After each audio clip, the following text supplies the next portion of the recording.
है कि जो चाइना ने हमारे ऊपर एलिगेशन लगाया उस एलिगेशन में कोई दम नहीं है, जबकि उन्होंने हमारे एग्रीमेंट तोड़ने की कोशिश की। देखिए, सीधी सी बात है, मुझे पता है कि हमारे जवान जो विपरीत परिस्थिति में है वहाँ, उनके हौसले, प्रतिबद्धता और उनकी ईमानदारी में कोई शक नहीं। हमारी आर्मी बिल्कुल अलग तरह की है। परेशानी का सबब ये है कि बीते दिनों में जो चीज़ें हो रही हैं, अभी आज अखबारों में पढ़ा कि हमारे ऑनरेबल मिनिस्टर साहब जयशंकर जी ने कहा situation is very very serious. In fact it has been serious since last week of April. Denial में क्यों थे हम? प्रधानमंत्री जी ने क्यों कहा नो इंट्रूजन, और उसका कितना इस्तेमाल किया चाइना ने? मेरा हमेशा ये मानना रहा है कि सरहद के सवाल, खास करके चाइना के, उसको डोमेस्टिक कंजम्पशन के हिसाब से नैरेटिव ना बनाया जाए। पूरा देश एक तरह सोचे, लेकिन देश को भरोसे में लीजिए, संसद को बताइए, लोगों को बताइए। उस प्रक्रिया में हमने देखा है कि हमारी कूटनीतिक कुछ कमजोरियां रही हैं, और मैं समझता हूँ इसको दुरुस्त किए जाने की फौरी तौर पर आवश्यकता है।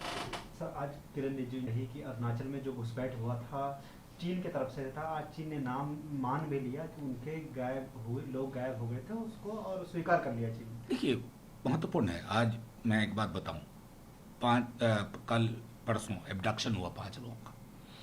जुबान ये बोली जा रही है चाइना की तरफ से कि हम अपने नागरिकों को एब्डक्ट कैसे कर सकते हैं। आप समझ रहे हैं इसका मतलब क्या? कितना गंभीर विषय है। हमारी टेरिटोरियल इंटीग्रिटी पे सवाल उठाए जा रहे हैं। इसलिए मैं कह रहा हूं बार बार कि चाइना ने पेंडेमिक के इस दौर में अपनी गन बोर्ड डिप्लोमेसी का मॉडर्न एडिशन सामने ला के रखा। हमें एक सख्त सामूहिक सामूहिक संदेश देना होगा, और उस संदेश में एम्बिग्विटी नहीं होनी चाहिए, किंतु परंतु अगर मगर की गुंजाइश नहीं होनी चाहिए। सर, आज राहुल गांधी ने बोलते हुए ये कहा कि मोदी जी की मिसमैनेजमेंट की वजह से कोरोना का ग्राफ देश में बढ़ा है। देखिए, इसमें मैं हमला तो देख ही नहीं रहा हूं। इसमें गलत क्या है? क्या मिसमैनेजमेंट नहीं हुआ? जब 200 सवा 200 केस थे, अफरा तफरी में लॉकडाउन हुआ, हमने प्रवासी मजदूरों की पीड़ा को सड़क पे बिखरते देखा, सामने देखा। अब जब हम लगभग प्रतिदिन लाख वाले केस वाली परिस्थिति में पहुंच रहे हैं, हर दिन 1000 जाने जा रही हैं, तो कितनी अमानवीय, असंवेदनशील बयानें आ रहे हैं। सरकार की तरफ बयान आ रही है, सरकार की तरफ से, कि फलाने देश के मुकाबले हमारे यहाँ कम लोग मरे। अरे साहब, एक भी जान जो गई है ना, वो दुर्भाग्यपूर्ण है, और वो उस जान की मैं समझता हूं आप कोई कीमत उसकी वापसी नहीं कर सकते। कम से कम बयान तो संवेदनशील दीजिए। आज जब हमारे यहाँ 84,000 केसेस है पर डे का स्पाइक, हम चिंता कर रहे हैं? सरकार चिंता में दिख रही है? नहीं। जब 300 और 200 केस थे, प्रतिदिन प्रेस कॉन्फ्रेंस होता था, एडवाइजरी जारी होती थी। अब सब चुप्पी। आपने तय कर लिया है कि नियति को जो करना है करें। कोई बच गया, ईश्वर भरोसे, किसी की जान चली गई, ईश्वर की मर्जी थी। ऐसे नहीं होता है। सर, आज सरकार ने दुनिया के सारे देशों से सबसे कम पर मिलियन मौत का आंकड़ा है। मैं अभी यही बात आपके माध्यम से कहना चाह रहा था।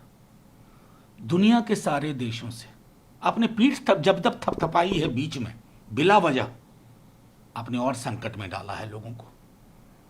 अगर 73,000 जाने गई हैं, 70,000 जाने गई हैं, ये तराजू पे आंकड़ा तौलें? क्या अमेरिका से कम लोग मरे? क्या कोई राष्ट्र इतना असंवेदन शून्य हो सकता है? क्या कोई सरकार मानवीय संवेदनाओं से इतनी दूर खड़ी हो सकती है?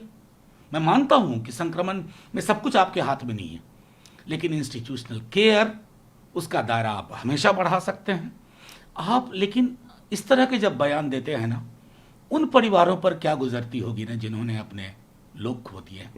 एक बार वो जरूर सोचिए सरकार। सर, आज एनसीबी ने रिया चतुर, देखिए, मैंने वो खबर देखी, चलिए, बहुत दिन से इस पे चल रहा था, पटाक्षेप हुआ। अब जीवन के महत्वपूर्ण मुद्दों पर लौट आ जाए। देश में 1000 से ऊपर जाने प्रतिदिन जा रही हैं। कोरोना का संक्रमण बढ़ता जा रहा है। अर्थव्यवस्था लहूलुहान है। जीडीपी कॉन्ट्रैक्शन -24 है, क्लोज टू 24 है। आज रिवाइज करके हमारा जो ग्रोथ रेट है ना, माइनस में 10.5 है। आइए अब उस पर कम से कम देश सोचे। हो गया बहुत। पिपली लाइव बना के हमने रख दिया है। कौन सा दौर आ गया है कि जहां इंसानी जिंदगी में कोहराम मचा हुआ है, हम उस पर विमर्श नहीं कर रहे हैं। किसने पालक खाई, किसने पनीर खाई, किसकी सिगरेट में क्या भरा हुआ था, वो सब अनुसंधान की एजेंसी को करने दिया जाए। तमाशबीन बनाया जा रहा है पूरे देश को। और वो तमाशा हो रहा है ना, जिस तमाशे का ताल्लुक हमारी रोज़मर्रा की ज़िंदगी से नहीं है, नौकरियों की अनुपस्थिति से नहीं है, अर्थव्यवस्था के लहूलुहान हो जाने से नहीं है, और ये चिंता का विषय है।